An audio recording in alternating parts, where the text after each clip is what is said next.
Hello everyone, my name is Arielle Grider and I'm doing my presentation on mediation and visualization in sports.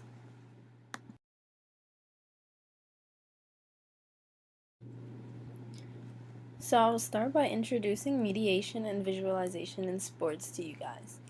I wanted to start with a quote from Maulai's article, and the quote says that anger and aggression are common in competitive situations like sport. It is proven that sport matches increase the anger, emotion, and aggressive behaviors. Which is true because everyone has been to a sport competition and everyone has been to sporting events, and you have seen that fights may break out, arguments, people may start getting aggressive. And so, with everyone understanding that competitiveness of sport includes anger, frustration, jealousy, and plenty of arguments and disputes, we know that there are ways to dissolve these disputes. But today, my main focus will be on mediation, how it works, and how effective it can be in relation to sports and sports disputes, which not many people may know that mediation is used as a way to come to a decision.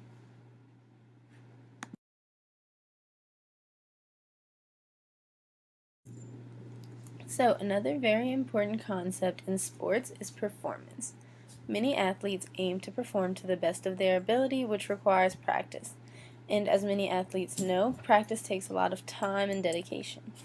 In the second half of my presentation, I'll be covering the topic of visualization, or you can call it the process of mental imagery, that many athletes use to try and better themselves in their sport. Practice is and always will be the number one way for athletes to become better at their sport, but we will discuss what visualization really is and how visualization can help benefit these athletes to become the best that they can be.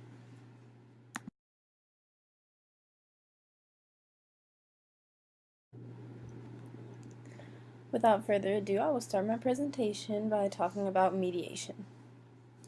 Mediation is defined as a non-binding and informal procedure based on a mediation agreement in which each party undertakes to attempt in good faith to negotiate with the other party and with the assistance of a CAS mediator, with a view to settling a sports-related dispute.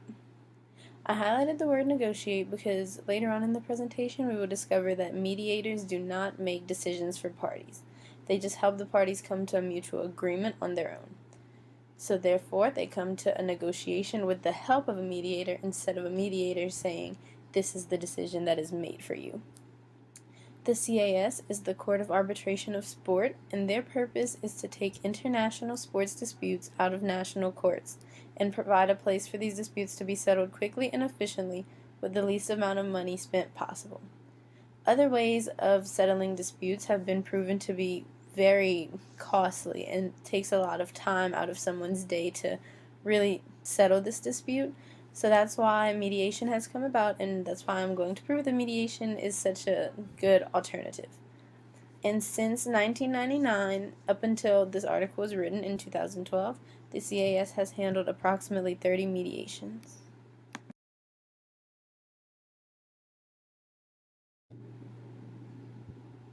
As I said in my earlier slides, anger and arguments are a big part of today's world in sports. There's no way to avoid the fact that there will be some sort of argument involved in sports. According to Sandhu, 2015, when disputes are inevitable and can be reasonably anticipated, then a plan can be put into place to minimize it. In the sports world, many arguments or disputes can be resolved in the moment when the argument occurs. But if the argument gets too out of control, one of the main ways to currently find a solution is by arbitration. Arbitration is stated as when a third party issues a binding judgment based on the arguments presented by the parties involved in the dispute. So whoever was involved in the argument, the two parties, will bring their case to a third party who will look at both sides of the argument and say, this is my say, this is what has to happen, and that's it. Arbitrations are said to be more widely used than mediations, but in arbitrations the third party decides the outcome of the argument. For example, the CAS can use arbitrations for anti-doping disputes.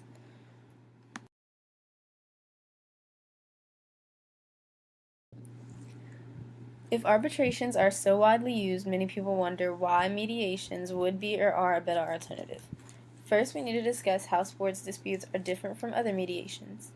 According to Godin, the three main differences are the desire to avoid harm, the shared goals of the parties, and the ideal of the sports family. Under the desire to avoid harm, parties in the sports world generally don't want to harm one another or their sport, whether they be athletes, coaches, officials, or family members. They usually don't want to cause harm to others if possible. Shared goals of the parties mainly explains that the parties' shared goals unite them as allies in developing solutions, and mediators can also evoke them to create affinities and feel empathy in order to maintain or repair relationships that have been affected by the dispute. And last but not least, under the sports family, the popular dynamic that the athletes feel is that there's a sports family. Often there's a deep sense of loyalty to members of their sport, the team itself, the coaches, the federation, and the sport as a whole. Concern about damaging this extended family with bad publicity can motivate athletes and other parties to make efforts to find solutions.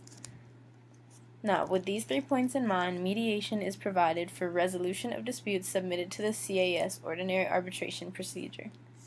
This means that there are some disputes that can't be solved by mediation, and those are disputes related to disciplinary matters, such as doping, match fixing, or corruption.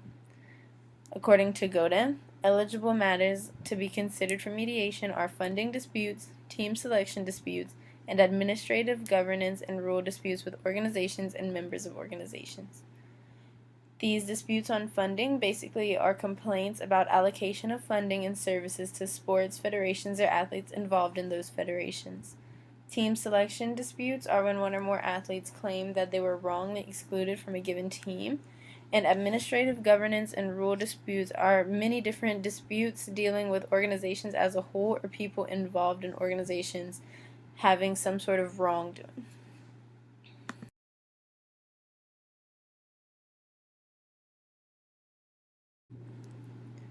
Mediation has been praised for promoting the spirit of understanding and fair play as stated by Sandhu. If the parties choose to participate in mediation, they can either select a mediator or be given one of the CAS mediators by the CAS president. There are 59 CAS mediators, so there's a pretty large variety. Mediators are not there to pass judgment or provide a solution. They are there just to provide assistance and support the parties to engage with each other and find a solution that satisfies both parties. So back to what I said about mediators helping the parties find a negotiation. The resolution rests with the disputants themselves. They come up with the resolution and they negotiate on it instead of the mediators saying this is what is going to happen, which is what an arbitration is. So why would you not want to use mediation to get to a solution? Because it sounds like a better ending for everybody.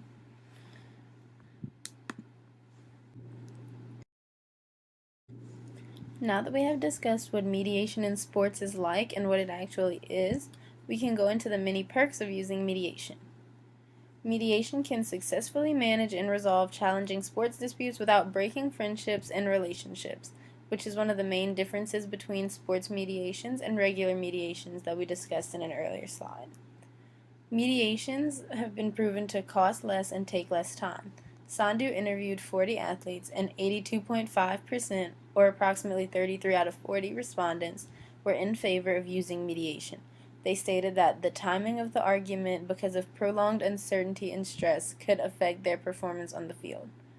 So according to Sandhu, sport is a fast-paced world and it is in the best interest of the stakeholders, clubs, and athletes that disputes are solved quickly and cost-efficiently. With their athletes saying that it was easier and more time efficient to use mediations, it suggests that mediations are more timely than other ways to settle disputes. And all of the respondents that Sandhu had interviewed had been involved in arbitration procedures at least once in their careers, so they are experienced on this topic. Mediators also help to find a win-win solution, whereas in arbitrations, the arbitrator decides what the outcome of the dispute is, therefore causing one party to win and one to lose. One party would be happy with the verdict, while the other would be upset, whereas in mediation, both parties would be happy. And mediation is based on privacy and confidentiality. Everyone involved in the mediation must sign a confidentiality agreement in accordance with Article 10 of the CAS's rules. Teams like to respect each other's confidentiality and continue to improve their relationship, whether it's a working relationship or a competitive one.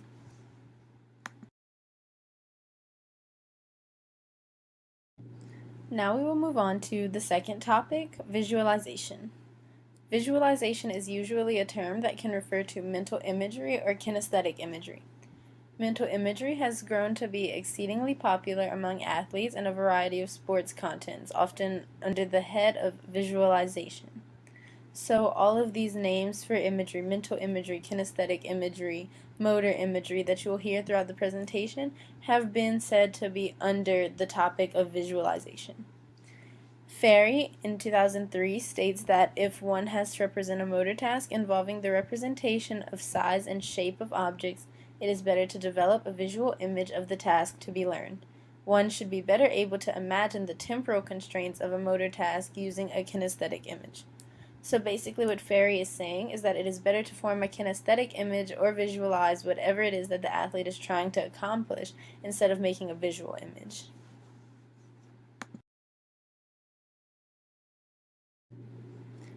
To start off on visualization, we will just talk about the basics or just define what visualization is. Imagery and visualization often refer to very specific types of mental practice wherein all of the senses may be used to imagine and experience. Mental practice, as defined by Cox et al., is the conscious action of systematically and repeatedly imagining objects and movements without physically seeing or performing them, with the intention of improving performance. Motor imagery is another key term defined by Ritter-Hinkoff as the cognitive ability that allows individuals to perform and experience motor actions in the mind without actually executing such actions through the activation of the muscles. So basically all of these terms mean the same thing, or they're all referring to the same thing. They're all talking about an athlete picturing themselves performing their sport in order to get themselves to perform like that in real life.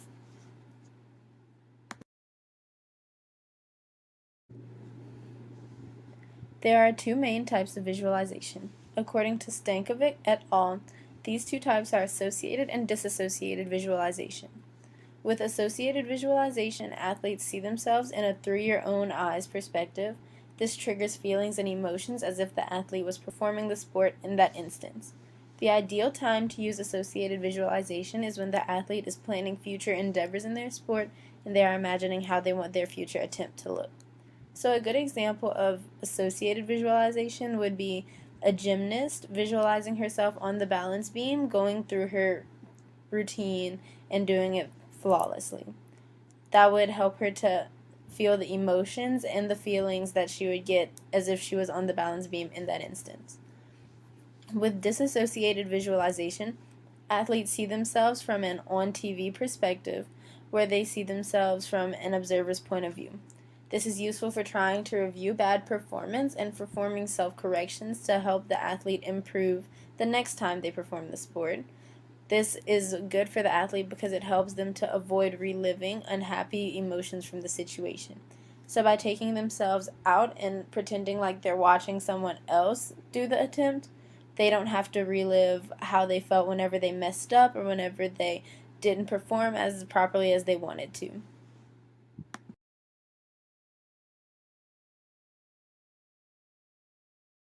Along with associated and disassociated visualization, there can be negative visualization. If the athlete imagines themselves messing up a step or performing something incorrectly in their sport, then he or she can reprogram the possible outcome as well as destroy their own self-confidence. This is why it is vital for athletes to visualize only positive events and ideal outcomes when he or she uses the technique of visualization.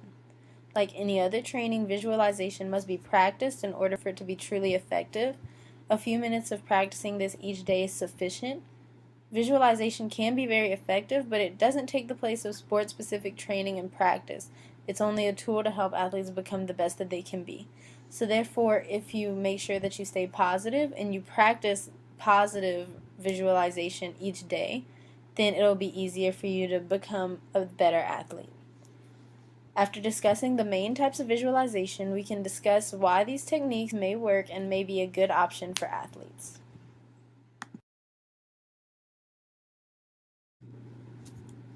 Underglider states that Feltz and Landers examined the three possible explanations for why visualization strategies may work. The first strategy that was proposed was the symbolic learning strategy, which stated that the effectiveness of mental practice will be greater when the factors are primary attributes of the skill being practiced. Basically, it's more effective for the athlete to visualize themselves doing the main steps or motions of the desired skill. The second strategy that was proposed is psychoneuromuscular basis, which states that visualization produces very small muscle contractions similar to those occurring in physical practice.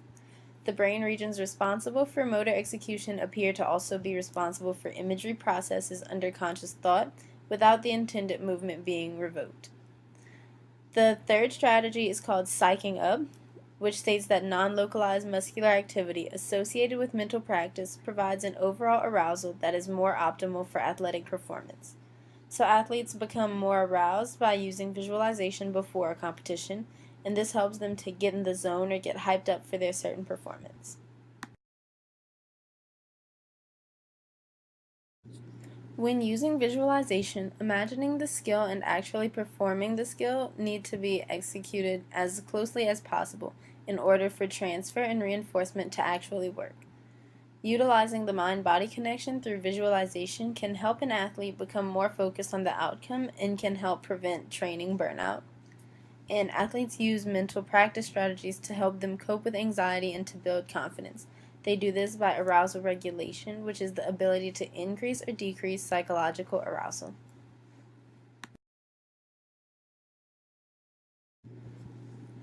Now I will discuss how mental practice techniques and physical practice techniques are related. Mental practice techniques are mainly and commonly used to supplement physical practice as well as improve performance. Athletes consider these techniques to be effective, valuable, and enjoyable techniques as an adjunct to physical practice. They reported performance improvements through a wide range of sports. These techniques also have been found to be very useful in conditions where physical practice is limited due to some sort of constraint or limitation. Cox analyzed 60 studies that compared mental practice with either no practice or solely physical practice among a range of sports and experiences. The conclusion was that mental practice was better than no practice at all, but mental practice alone was not as good as physical practice. So physical practice remains essential as it provides vital and corrective feedback and leads to improved results. But if you combine physical and mental practice, that's when you will see superior sports performance and a heightened level of performance in that certain sport that the athlete is looking for. So another research project done was the project by Underglider on track and field athletes before Olympic Games trials and after the Olympic Games seal. Of all the elite athletes sampled, 97% had heard of imagery visualization or mental practice, 93.6% understood the concept, and 84.7% had practiced some form of it before. They used a Likert rating scale of 0, which means none, to 10, which means a great amount, and over half of the athletes said that they used imagery for their best performance, with scale scores ranging from 6 to 10. The conclusion of this research was that Olympic athletes are more likely to use visualization than non-Olympic athletes, which suggests that visualization strategies may be a key part to their success at the trials. It also suggested that the visualization strategies are more advantageous whenever they're used by elite athletes, because novice athletes may mentally practice the wrong technique and reinforce poor form, which will lead to poor performance. A 1984 gold medalist at the Los Angeles Olympics by the name of Dwight Stones said, "My success in the jump was directly related to the image of my body clearing the bar. When I didn't get the proper visual picture on my personal screen, I would shake my head and erase it until the correct image emerged." And he said this to Underglider and Golding in press.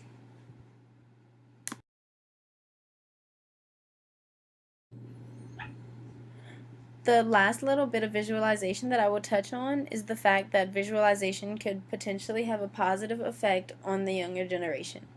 Participation in youth sports is an important source of physical, psychological, and social well-being. Visualization strategies are important techniques to acquire and refine motor skills widely used by professional athletes. Therefore, children can only benefit from learning how to use visualization earlier on in their athletic careers. Because many children play little league sports it could be introduced to them at a younger age, and they can start practicing it now so that whenever they get older and continue to improve in their sport, they will know how to use mental practice. Mental practicing also is a valuable tool for optimizing existing motor skill sets once core competencies have been learned and mastered. This can also be helpful to children because once they learn their core values and their original placements of everything in their sport, they can learn how to optimize those skills and become a better athlete. To conclude my presentation, I'm just going to wrap up with everything that was discussed in this PowerPoint. So with mediation, we discussed that mediation is a means to solve a dispute by using a mediator to help both parties come to a final win-win decision.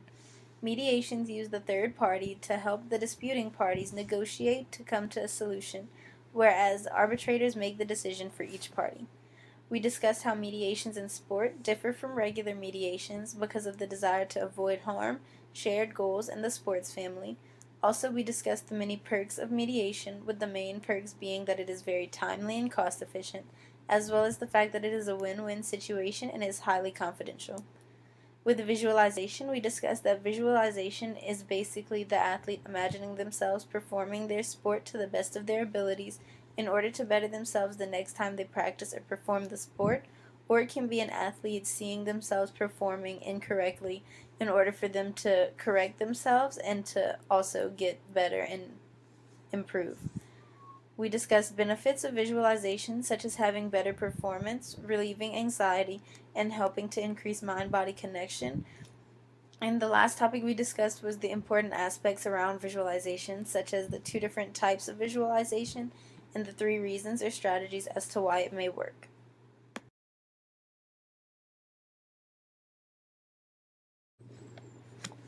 Thank you all for watching my presentation, and these are my references for all of my articles and for the picture that I used in the beginning. Thank you.